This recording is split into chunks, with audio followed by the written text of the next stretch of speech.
Hello, ಎಲ್ಲರೂ ಚೆನ್ನಾಗಿದ್ದೀರಾ ಅಂತ ಅಂದ್ಕೊಂಡಿದ್ದೀನಿ. ಇವತ್ತು ನಾನು ಡೈಲಿ ವ್ಲಾಗ್ ಮಾಡೋಣ ಅಂತ ಡಿಸೈಡ್ ಮಾಡಿದೆ.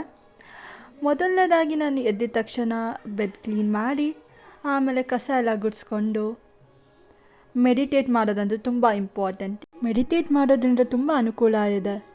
ಕಾನ್ಸಂಟ್ರೇಷನ್ ಪವರ್ ಆಗಿರ್ಬೋದು, ನಮ್ಮ ಕೈಯಲ್ಲಿ ಆಗುತ್ತೆ ಅನ್ನೋ ಪವರ್ ಆಗಿರ್ಬೋದು, ಎಲ್ಲ ಜಾಸ್ತಿ ಆಗುತ್ತೆ. ಆಮೇಲೆ ಒಂದು ಲೋಟ ಬಿಸಿನೀರು ಕುಡ್ದು ನೆನೆಸಿರೋ ಡ್ರೈ ಫ್ರೂಟ್ಸ್ ತಿನ್ನೋದ್ರಿಂದ ತುಂಬ ಒಳ್ಳೆಯದು ದೇಹಕ್ಕೆ. ಆಮೇಲೆ ಫ್ರೆಶ್ ಅಪ್ ಆಗಿ ದೇವ್ರಿಗೆ ದೀಪ ಹಚ್ಚೋಣ ಅಂತ ಅಂದ್ಕೊಂಡೆ. ದೇವ್ರಿಗೆ ದೀಪ ಹಚ್ಚೋದ್ರಿಂದ ಏನೋ ಮನಸ್ಸಿಗೆ ನಿರಾಳ ಆಗುತ್ತೆ. ನಾವು ಅಂದ್ಕೊಂಡಂಗೆ ಆಗ್ತಿಲ್ಲ ಅಂದಾಗ ಅಥವಾ ನಮ್ಮ ಕೈಯಲ್ಲಿ ಏನೂ ಆಗಲ್ಲ ಅಂದಾಗ ದೇವರೊಬ್ಬ ಇದ್ದಾನೆ ಅನ್ನೋ ನಂಬಿಕೆನೇ ಸಾಕು. ಎಲ್ಲ ನಮ್ಮ ಕೈಯಲ್ಲಿ ಆಗುತ್ತೆ ಅಂತ ಅನಿಸುತ್ತೆ.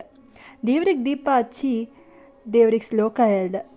ಆಮೇಲೆ ನಾಷ್ಟಕ್ಕೆ ಏನಾದರೂ ಮಾಡೋಣ ಅನಿಸ್ತು. ನಾನೇ ಸ್ಪೆಷಲಾಗಿ ಉಪ್ಮಾ ಮಾಡೋಣ ಅಂದ್ಬಿಟ್ಟು ಎಲ್ಲ ತರಕಾರಿ ಎಲ್ಲ ಹೆಚ್ಚಿಕ್ಕಿ ಏನೇನು ಬೇಕು ಎಲ್ಲ ಎತ್ತಿಕ್ಕಿ ನಾನೇ ಮಾಡ್ತಿದ್ದೀನಿ ಉಪ್ಮಾ.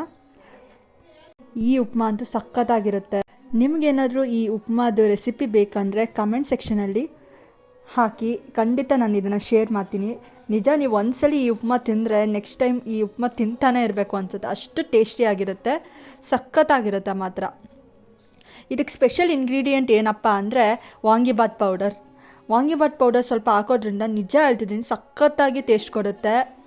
ಸ್ವಲ್ಪ ತಿನ್ನೋದೇ ಜಾಸ್ತಿ ತಿನ್ಬಿಡ್ತೀರ. ಆಮೇಲೆ ಬೇಗ ನಾಷ್ಟ ಮಾಡಿಕೊಂಡು ಸಖತ್ತಾಗಿ ಎಂಜಾಯ್ ಮಾಡಿದೆ. ಉಪ್ಮಾ ಅಂತೂ ಸಖತ್ತಾಗಿತ್ತು. ಸೊ ಆದಷ್ಟು ಬೇಗ ತಿಂದ್ಬಿಟ್ಟು ನಮ್ಮ ದೊಡ್ಡಮ್ಮ ಫೋನ್ ಮಾಡಿದರು. ಅವ್ರ ಮನೆಗೆ ಹೊರಟೆ. ಅವ್ರ ಮನೇಲಿ ಒಂದು ಬೆಕ್ಕಿದೆ. ಸೊ ಅದ್ರ ಜೊತೆ ಆಟ ಆಡ್ಕೊಂಡು ಫುಲ್ ಎಂಜಾಯ್ ಮಾಡ್ಕೊಂಡಿದ್ದೆ. ಅದು ಮಲ್ಕೊಬಿಡ್ತು. ಆಮೇಲೆ ನಮ್ಮ ದೊಡ್ಡಮ್ಮ ಚಪಾತಿ ಕೊಟ್ಟರು, ತಿಂದ್ಕೊಂಡು ಆಮೇಲೆ ಅಲ್ಲಿಂದ ಸ್ವಲ್ಪ ಟೈಮ್ ಸ್ಪೆಂಡ್ ಮಾಡಿಕೊಂಡು ಮನೆಗೆ ಹೊರಟೆ. ಮನೆಗೆ ಬರೋ ಅಷ್ಟರಲ್ಲಿ ನಮ್ಮ ಬೆಕ್ಕು ಬಂದುಬಿಟ್ಟಿತ್ತು. ಸೊ ಅದ್ರ ಜೊತೆ ಆಟ ಆಡ್ಕೊಂಡು ಮನೆ ಒಳಗೆ ಹೋದೆ. ಅದಕ್ಕೆ ತುಂಬ ಹೊಟ್ಟೆ ಹಸ್ಬಿಟ್ಟಿತ್ತು. ಸೊ ಅದಕ್ಕೆ ಹಾಲು ಕೊಟ್ಬಿಟ್ಟು ನಾನು ನಮ್ಮ ರೂಮ್ ಕಡೆ ಹೋದೆ. ಅವಳು ನನ್ನ ಕಡೆ ಫಾಲೋ ಮಾಡ್ಕೊಂಡು ಬಂದಳು. ಆಮೇಲೆ ನಿದ್ದೆ ಬರ್ತಿತ್ತು. ಸೊ ಅವಳು ಮಲ್ಗಕ್ಕೆ ಹೋದ್ಲು. ಆಮೇಲೆ ನನಗೆ ತುಂಬ ಎಡಿಟಿಂಗ್ ಕೆಲಸ ಇತ್ತು. ಬೇಗ ಎಲ್ಲ ಎಡಿಟಿಂಗ್ ಮುಗಿಸಿದೆ. ನಿಮಗೆ ಗೊತ್ತು ಎಷ್ಟು ಬಿಸಿಲು ಜಾಸ್ತಿ ಆಗ್ತಿದೆ, ಎಷ್ಟು ನೀರು ಕುಡಿದ್ರೂ ಸಾಲಲ್ಲ. ಆಮೇಲೆ ಅವಳು ಮಲ್ಕೊಂಡೇ ಬಿಟ್ಲು ಕೊನೆಗೂ. ಆಮೇಲೆ ಹೊಟ್ಟೆ ಹಸಿತಿತ್ತು, ಊಟ ಮಾಡಿದೆ. ಆಮೇಲೆ ಟಿ ವಿ ನೋಡ್ಕೊಂಡು ಟೈಮ್ ಸ್ಪೆಂಡ್ ಮಾಡಿದೆ.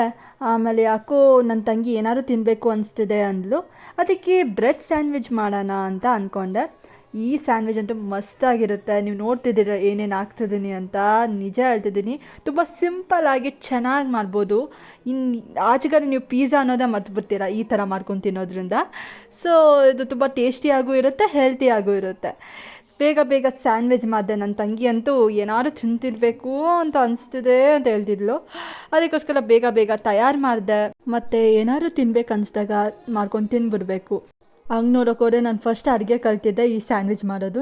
ನಾನು ಮಾಡಿರೋ ಸ್ಯಾಂಡ್ವಿಚ್ ಹೇಗಿದೆ ಅಂತ ನಮ್ಮಪ್ಪ ಹೇಳ್ತಾರೆ ನೋಡಿ.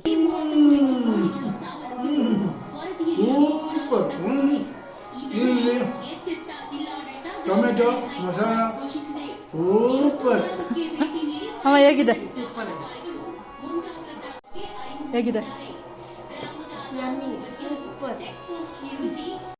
ಆಮೇಲೆ ನಾನು ಮಾಡಿರೋ ಸ್ಯಾಂಡ್ವಿಚ್ ನಾನೇ ಎಂಜಾಯ್ ಮಾಡ್ಕೊಂಡು ತಿಂತಿದ್ದೆ. ತುಂಬ ಚೆನ್ನಾಗಿತ್ತು.